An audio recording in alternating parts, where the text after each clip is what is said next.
Welcome in, everybody. We are live. Jake Marsh is with me. We just watched the Connecticut Huskies win their 6th national championship in the last 25 years. An absolutely dominant run that UConn is on, going back to last year.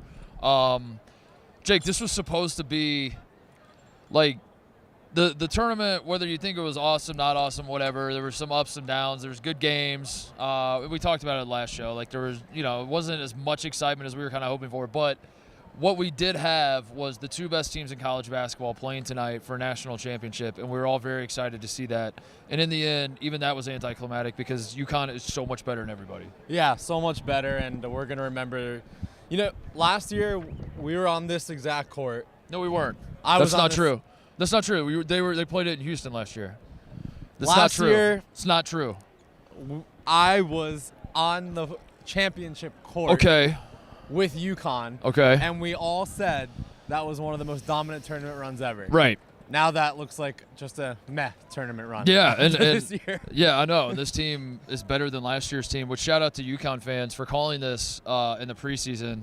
It's hard, though. There's a lot of noise in college basketball, Jake. There's a lot. All the fans say they say a lot of shit about their teams, and it's hard to, when you're just a neutral observer, it's hard to cut through the noise. But I will give credit. Like, when I was doing preseason shows, UConn fans were like, dude, we're going back-to-back. And I was like, no, calm down.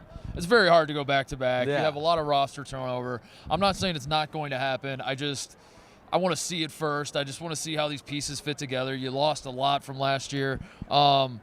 And I'll be goddamn, they were very, very right. Not only did they go back-to-back, this team is even better than last year's team. Also, shout out to UConn, because the next 10 champions or so, you can't be like, it's been a while, like, can't be done. Now that fan base for future champions will be like, you know what?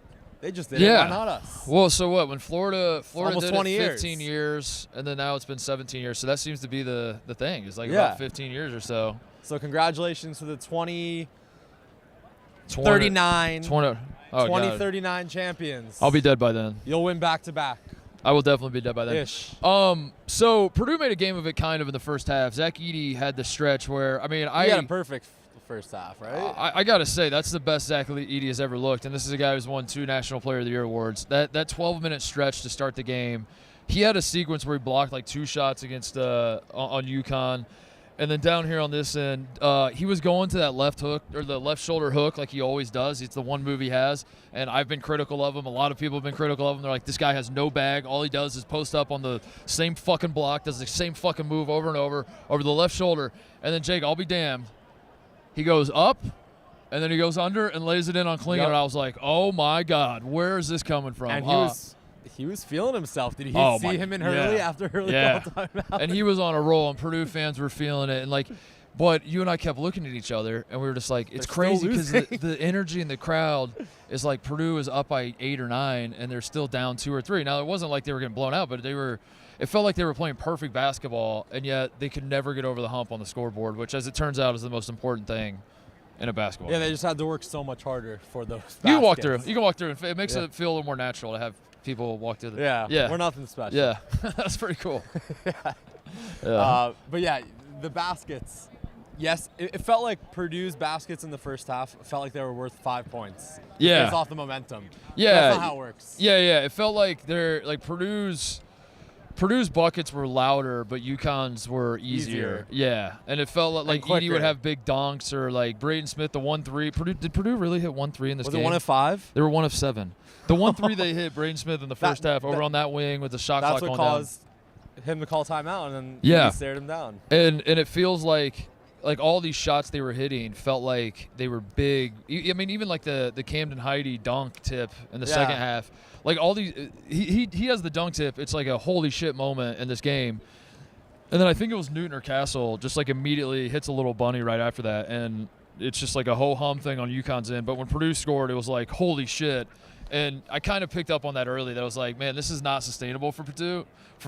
But I mean, they played as well as they could reasonably expect, and UConn is just so much better. It was the same blueprint for the Elite Eight against Illinois and the Final Four against Bama, right? I think it was 28-23 against Illinois at halftime, then a 30-0 run. Yeah. And then here, 2 days ago, I think UConn was up 4. Yeah. Blow them out in the second half. Even we said 6. Like, I think I said to you it might have been over at halftime. And Yeah. your level of 1 to 10 and it being over was like a 5. I'd say like a 4 or 5. I was like, and I want to after see one possession. Yeah, after one possession in the up second to a half. 7. Yeah, you just want to see what halftime adjustments are made. How, I felt like Edey ran out of gas in the first half, and I thought if he gets a halftime break, catches his breath, gets his legs under him, let's see how he comes out in the second half. But he was just, you walk through. We're trying to get more people to walk through. This is awesome. Yeah. Thank you. Thank you. He loves the show. Yeah, how about that? Yeah. I think he loves your show, not my show. I don't know if he loves this show. Because if I'm he a small loved, member on a different show. if he did love this show, maybe he wouldn't have walked right through our shot as we're live on the air. But then again, I did say walk right through. Yeah. We're gonna see how many people we can get to walk That's through. 2. That's 2. This is over under the amount of UConn titles. Oh. Yep, 3. there's 3. We are on the wood at the.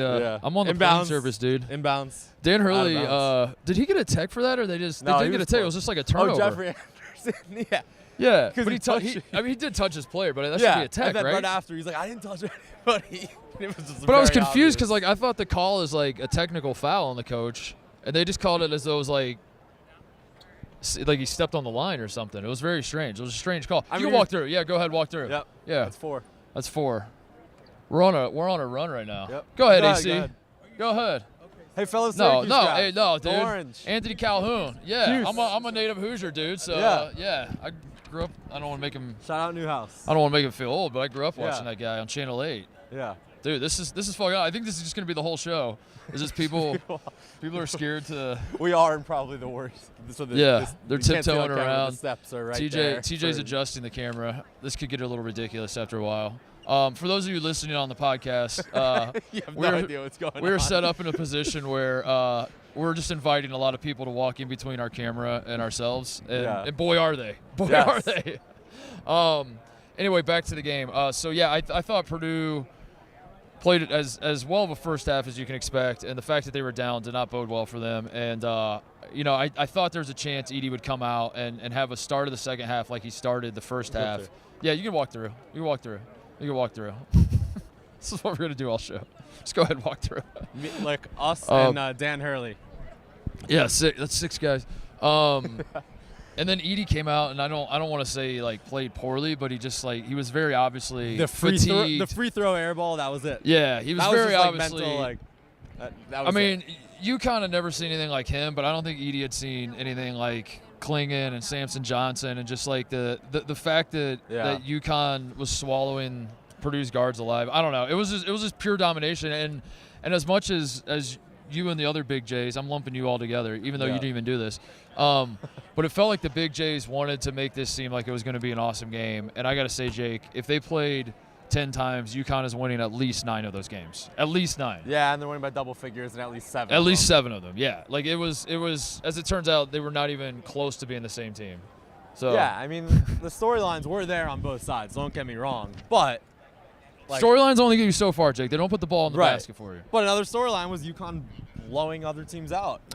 And UConn's guards are the story to me. I think, I don't want to pat myself on the back too much, but let me go ahead and take a second and literally do that exact thing. Nice.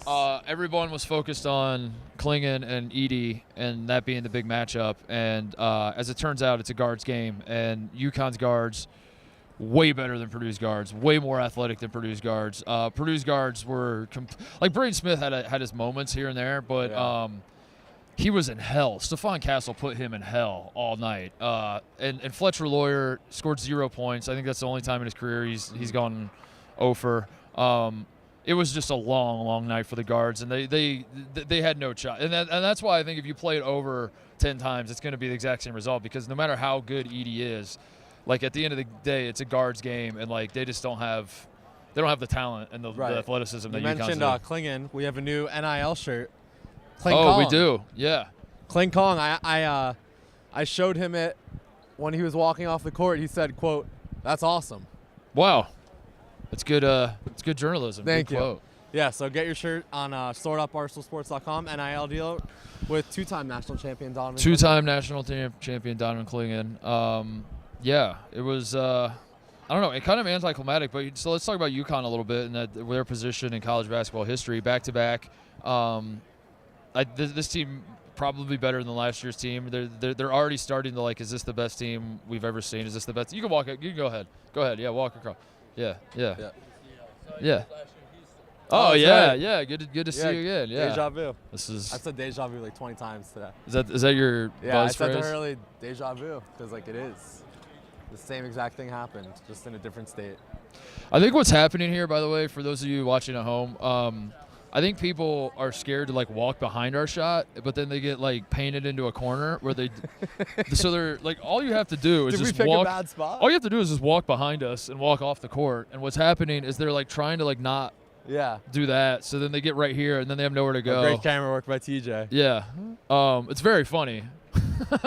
I think we're in a fine spot. Yeah, I think this is fine. We're trying to stay out of the way, and as it turns out, we are very much in the way. So yeah, Dan Hurley's got it rolling. UConn has 6 titles in 25 years with 3 different coaches. I said this on Mostly Sports this morning with Jeff DeLoe. The thing with UConn, the last like 3 titles they've won, people have tried to trigger the discussion as to whether or not UConn is a blue blood, and I think UConn what they've done in the last 25 years eclipses being a blue blood. Like That's what you did there, eclipses. Oh yeah, I did do that. Yeah. Forget whether. Like, just quit trying to get into that club. You've just created your own club. Like, you're above the Blue Bloods at this point. You are so far. Like, who gives a shit about Kentucky and like UConn has in the last 25 years? They've won as many national titles as Duke and North Carolina combined. Jake. Wow. In the last 25 years, Kentucky's won 1. And I don't mean to put down like these other programs because like winning a national title is very very hard. Recently. Yeah. Like no, they are very years. much like the Kentucky job. We might talk about that. John Calipari leaving Kentucky apparently, or is he? Allegedly, I don't know. Allegedly, maybe he's not anymore. The Kentucky job's open, and everyone's losing their mind about how this might be the best job in college basketball, and yeah, it might be. And yet that program has won 1 national title in the same span that UConn has won 6. And you think about it in that perspective, and you're like, this is fucking insane. Like, forget, like, all the UConn fans that are, like, trying to be lumped in with those teams, forget all that, dude. You're on your own level at this point. You are the class of college basketball, and it's not even close. Yeah, I think if next year, like, Virginia or Baylor or Kansas win, then they can join UConn on that top level. Because they won 2 in the last decade. Yeah, I mean, UConn's won, again, 6 in 25 years is a little different than winning a couple, but yeah. Villanova, maybe, I guess. Villanova, yeah. That'd be 3 in the last decade. Villanova, by some act of God, can win a national championship with Kyle Neptune, which I don't necessarily Big year. see coming. Yeah, it was crazy. They announced the all tournament team or the all Final Four team. Poor Alex Caravan, like they had to kick one UConn starter off. Poor guy. He was the odd man. I don't know if they drew straws for it or what. I guess Tristan Newton has to be on there because he's most outstanding player. But yeah, they might as well have just put the entire starting 5 of UConn on there. Insane. Like there was not one point in the last 2 tournaments where they felt like they were going to lose the basketball game.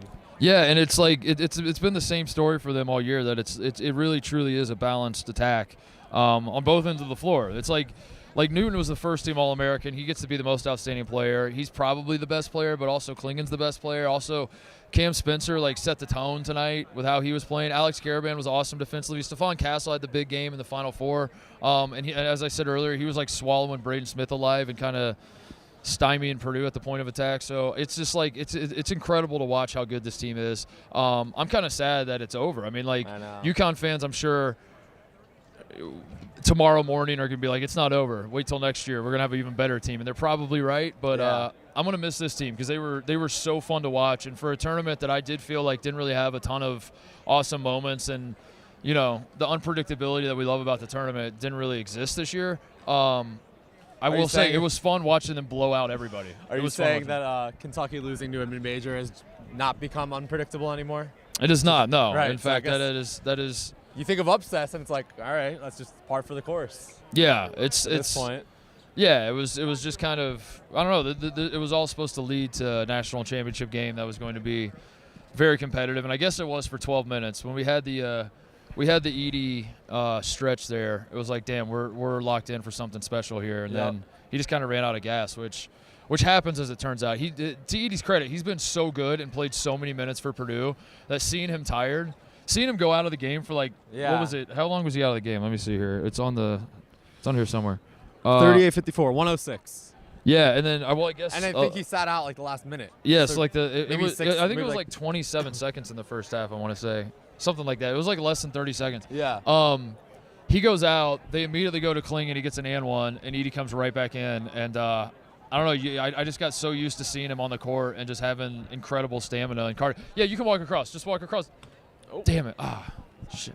No, it's all right. No, we wanted you to walk in our shot. We're going for a record.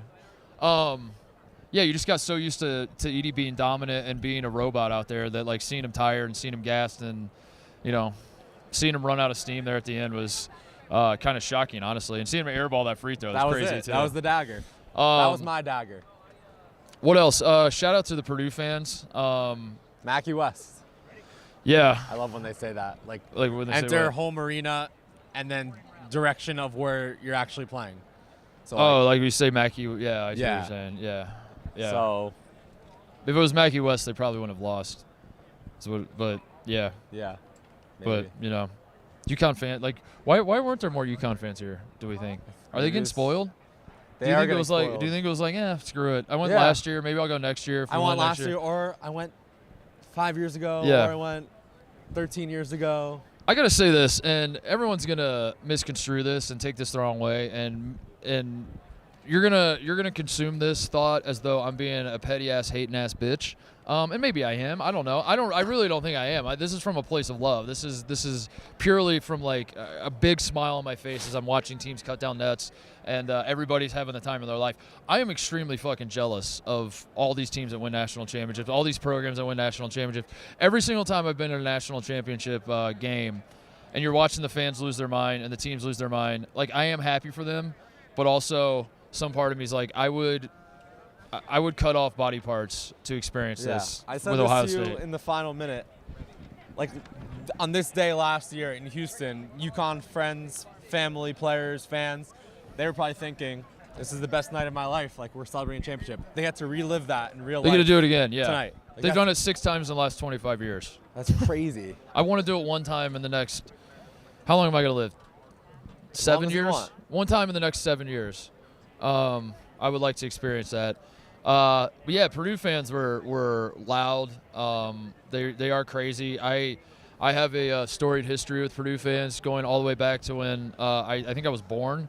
But I've always respected them, and I always think that, like, through the ups and downs of Purdue basketball, they are a fan base that has endured a lot, and they have always been just insane about, like, when Purdue sucks, they care just as much as when Purdue is playing for a national championship, and that's cool to see. So how will they, you're the Indiana guy, how will they view this season? Is it a success, or are they a championship or bust kind of school? The Purdue fans will see it as a success. They and as they should. They haven't been to a Final Four since 1980. They just lost to a 16 seed. This was like a big monkey on the back, and their conference in-state rival just reminds them all the time that we've won 5 national championships. You've won 0. You're a laughingstock in March. That's just been the dynamic of that rivalry, and that's a rivalry, if you live in the state of Indiana, it just consumes you every single day. So I think that Purdue, yes, they didn't win a national championship, but at least they're chipping away at that idea that, like, they're a regular season program. So, like, Yeah, they can't be labeled March chokers anymore, right? Yeah, this wasn't a March. Like, how can you be a March choker when you lost? I'm just saying, as a program, like, there's one run extinguished the North Texas and St. Peter's and FDU. Yes. I mean, it doesn't undo it. Like, you still lost to those teams, but moving forward, I think next year, if you are filling out your bracket, right, you're like, using the logic for having them in the championship game. Yeah, you use if next year anymore. you're filling out your bracket and you're like, I have Purdue losing in the first round because they always do. That doesn't make a lick of sense. Yeah. But also, they were completely outmatched, and I will say that, like, I am curious what happens when Zach Edey moves on, because, like, we did see tonight that as great as their season was, as big a strides as the guards took this year, Braden Smith played like an All-American at times. Lance Jones was a great piece that they picked up. I did feel like this team was definitely better than last year. at the end of the day, it came down to like we have Zach Edey, and that's basically all we have. Like when it comes time to like, right? yeah, when it comes time to actually stack them up against the big boys of college basketball, it was like, I mean, you kind of were a one-man team as it turned out, and I'm curious what that team looks like next year with Edey gone. Like they're going to be a lot of fun. They're going to have a ton of athleticism, and it's going to be fun to watch those young guys grow. But yeah, I'm curious where Purdue basketball goes from here. They're not going to be bad by any stretch of the imagination, but this might have been their last shot for a while.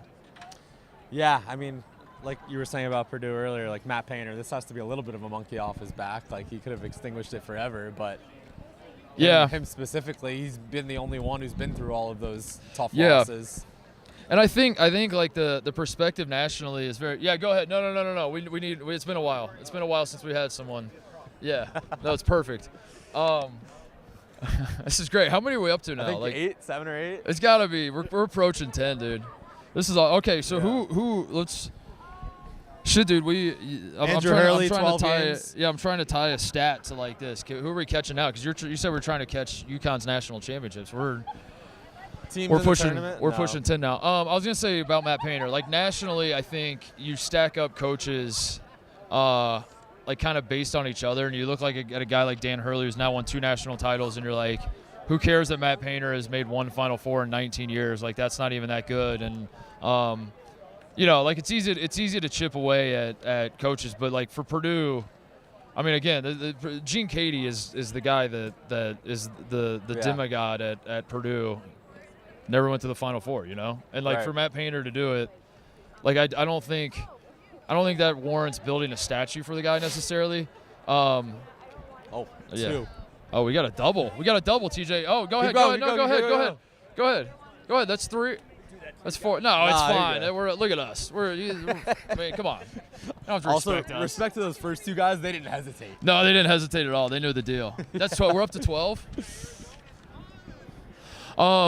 Yeah, I forget the point I was making about Matt Painter, but I think you need perspective to like understand. Like he is absolutely beloved, and maybe nationally he's not gonna have the monkey off his back, but like Purdue fans are gonna adore the man if they didn't already, because like this is. It's going to stink tonight, but this is an experience that they'll remember forever. Right. Sorry about your Big Ten streak continuing. But on the flip side, you get 4 extra chances next year. Well, not necessarily. Why? We have to make the tournament. Well, like, 4 extra. It's more likely. Not necessarily. I mean, we could just be. We're not getting 4 more bids. If we got 4 more bids, we have a problem with TJ. Oh, no. We're good, TJ? TJ's getting kicked out now. Oh. We're still live, trying to kill the tables. Somehow our presence is proving to be a problem. We should have done this on But the we stage. fight on. Yeah, we should have just set up at half court and The whole point of picking the spot was trying to stay out of the way, and boy, we screwed up. We could not be more in the way. They are indeed. Again, I remain confused by our footprint is we are about 2 feet apart from each other, and the camera's about 6 feet away. We are taking up a very, very small sliver of this court, and boy, feels like we're in the way of everyone. You could just walk right behind us and walk off the court, and time and again, it's just this is hilarious. Oh, TJ, that's my laptop. TJ, my laptop. Oh, they're just moving it. Oh, okay. I don't want it to fall. Boy, that would have been a disaster. Yeah, this is exhilarating live. Oh, what else, Jake? What else? Back-to-back, Purdue and the Big Ten. You said the tournament wasn't. Oh yeah, we were talking about the Big Ten. This is the 8th time now. Is this the 8th time? Oh yeah, you're talking about the team just running into a juggernaut.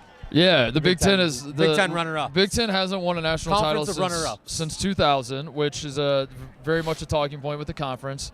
However, I will say we as a conference have had 7 different programs now make the national championship game. 6 different. How many is? I've lost count at this point. Wisconsin in 2015, Michigan in 2013. Indiana 02, Illinois 05, Ohio State 07, Michigan State 09, Michigan 13. Wisconsin 15, and then now Purdue and Michigan again at 18. So that's 7 different. No, you're good. You guys can walk. You guys can walk right through. Yeah. Yeah. Go ahead. Yeah. No, we don't want to. No, it's fine. We don't want to be in your way. We'd hate to get in your way. It's just like I'm genuinely not mad.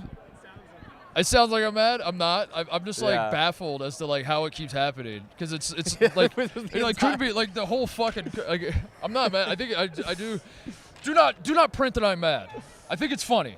But it's like there's a whole fucking court. Like you can just walk. You can walk anywhere. You can walk anywhere. We'll go around you guys. Yeah. Oh, thank you. Thank you guys. It's all good. You can walk anywhere. You can walk over here. You can walk over. Yeah. Yeah. Oh my God. Yeah, what I was saying about the Big Ten. At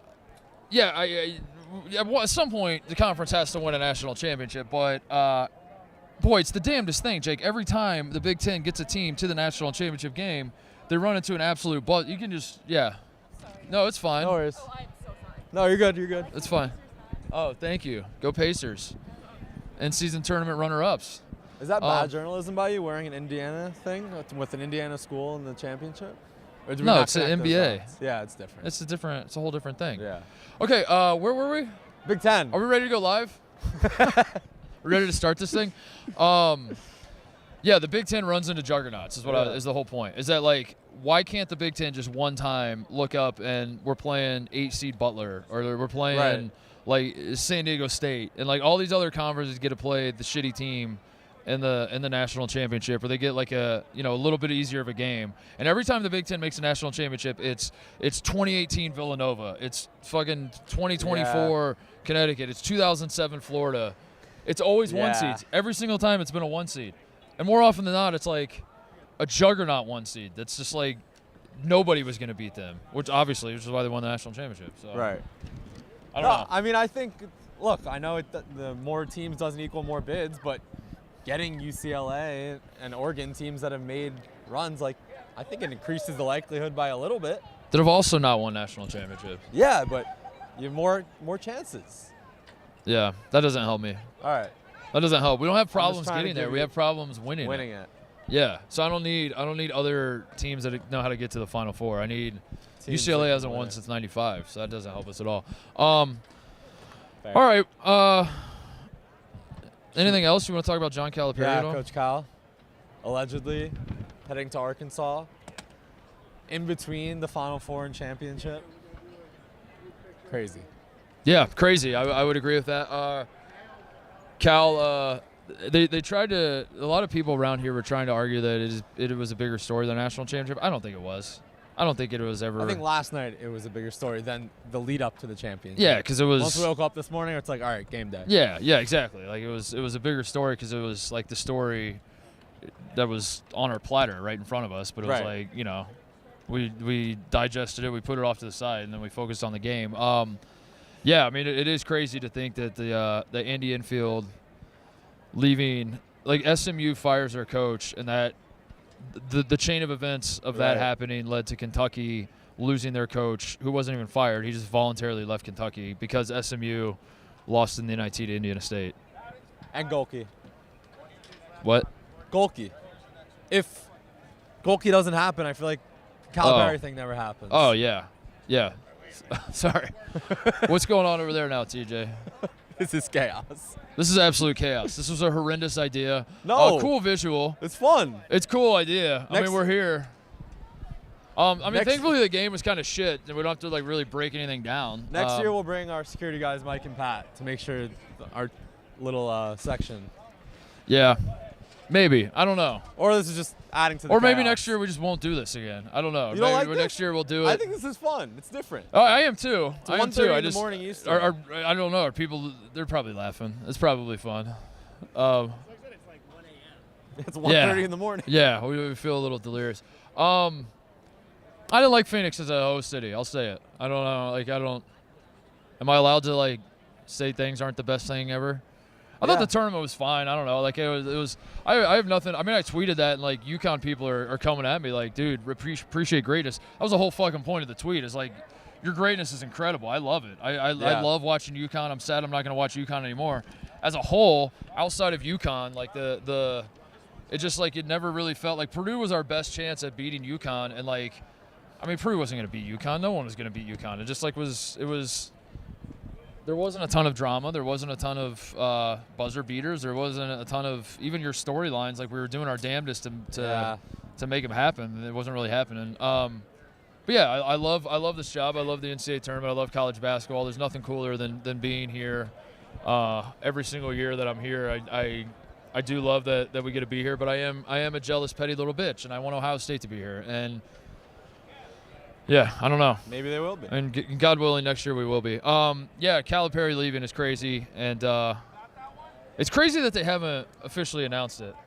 Yeah. What are the rumors going on about why? Well, the rumors that he's not actually going, that it was like a leverage play or it was something else. Matt Jones said that he's like, maybe there's some chatter that maybe he's going to try to stay at Kentucky now after all, which can't happen. There's no way he can go back at this point, but I don't know if it's like a contract thing, because I did see somewhere someone pointed out in his contract it says that he has to let Kentucky know if he's interviewing for other jobs. So maybe, like, I saw people speculating that like he didn't tell Kentucky that he was interviewing for Arkansas, and now there's like a contract dispute. Did and you that's see him what's walking his dog? Yes, I did. Yeah, that was a funny clip. Went up to him. Yeah, what's going on? Just walking my dog. Yeah, just walking the dog. How would you do a hit out here, by the way, as a Big J? Because I don't want to call. I think he's gone now. There was a guy that was like set up right next to us, like trying to do a hit. I mean, it must have taken him 1,000 times, and he kept saying the same like script over and over. You want to nail it. And you know, it is. I am coming from a place of privilege as One Take Titus. That's what they call me. Yeah. One Take Jake. Rhymes. Yeah, One Take Jake. Yeah. And yours is alliteration. Yeah. Sick. Yeah, it is. That's wild and sick and crazy. Yeah. But this guy took like 1,000 tries, Jake, and I was trying to figure out like. Yeah, but the viewers wouldn't know that. Yeah. His So what would your hit be? What would your hit be? I'm gonna step out of the way. I'm gonna try to do one take. Tell me we're good, TJ. Great camera work. Repeat or redemption? That's what was at stake here at State Farm Stadium on Monday night as Connecticut and Purdue went to battle for the 2024 NCAA Tournament Championship. What do you think? That's pretty good. Thanks. That was pretty good. That was a good setup. And then it cuts into B-roll and like B-roll, some quotes. Yeah. And then highlights. Yeah. The two teams tipped off with the ball was tipped. Oh, did you see One Shiny Moment? I watched UConn watching it, which was cool.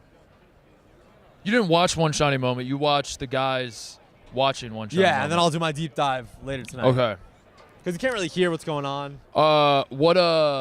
You get any nuggets? When the game got over, you came out on the court way before I did. Yeah. I don't know. You said you talked to Dan Hurley and stuff. Hurley. He said, cash it in, brother, about Dave and Big Cat's future. Fanta. Did Dave and Big Cat bet on this game? Today's part of my take guest, John Fanta. John Fanta. Live on the court. Oh, congrats to Fanta. Rising Star of the Year, right? Yeah, Rising Star for of U.S. We should give that award to John Fanta every year. Yeah. Yeah. Oh. Yes. Yes. Yeah. Do it right now. I'm giving up. John. Oh, big time, dude. Just got big time by Fanta, dude. That's what happens when you win the Rising Star. That's tough. John just gave me a 1 second. 1 sec. He's like, hey, bitch, I'm trying to work here. I'm a Rising Star. I'm not trying to. It's like, you think I'm gonna go on a show where people just walk in front of you as you're trying to talking to the camera? Fuck that, dude. I'm John Rising Star Fanta. Wow. I love John. What were we talking about? No idea, dude. This is. It's 1:30 in the morning. Eastern time. Yeah, I wouldn't say I'm mad. I would say I'm like confused because I just keep losing my train of thought as we're trying to figure out what we're talking about here. I love the chaos. Oh, I was asking you what did you get any nuggets while you're out on the court? You talked to Hurley. He said cash it in, brother, about their future. Yeah. I didn't realize Dave and Dan had money on this game. That's cool. Yeah. What they else? had a lot. They won a lot. I saw Tristan Newton talking to his family. He took his shoes off pretty quickly. I thought that was interesting. That's Big J journalism from me. He was walking around just in his socks. I don't know if his feet hurt or whatever else. But all the UConn alums were here again. Yeah. Good note. Charlie Mecca Villanueva. before. I think Khalid El Amin was Hamilton. here. Rip Hamilton. Oh, Rudy Did Gay. you see the picture on the podium of Calhoun and Hurley with the trophy? Really cool. Oh no. Really cool. No, I mean, let me see that. Yeah. Let me see that thing. Yeah, really cool. really cool. There it is. There it is. A literal passing of the torch, passing of the trophy, kind of. Or it's just How can it be a literal kind of, Jake? because he's literally like. But you can't literally kind of something. You're right. You're right. That makes no sense. It is crazy. They won all these titles with 3 different coaches. Yeah. It's absolutely bonkers. Yeah, Ray Allen was here. I'm trying to think of who else was here. We picked the most chaotic corner. Drew Brees is So, here. Drew Brees was here. Does Purdue have any other notable alums, like sports-wise? I don't know. Oh, Bill Murray had the trophy yeah. for a second. He was. The picture of him and Calhoun went viral. Is Bill? So everything Bill Murray does is funny. Is he trying to be funny, or is he just kind of That's happen just that way? Because himself. like Bill Murray had the trophy and he like held it up, and I just started laughing, and I thought like, if this was any other person doing this, I wouldn't be laughing. But I'm like Right. laughing at Bill Murray. Why am I laughing at him? All he's doing is just He just holding a has enough trophy up. respect from the general public that anything he does, it's like, ha, It's funny. yeah. We're just laugh at Like him. Larry David. He was wearing a bucket hat. That's Yeah. that's the tallest ladder ever. Yeah, that's wild. A lot of people going up on stage and getting their picture taken. I think we could do that.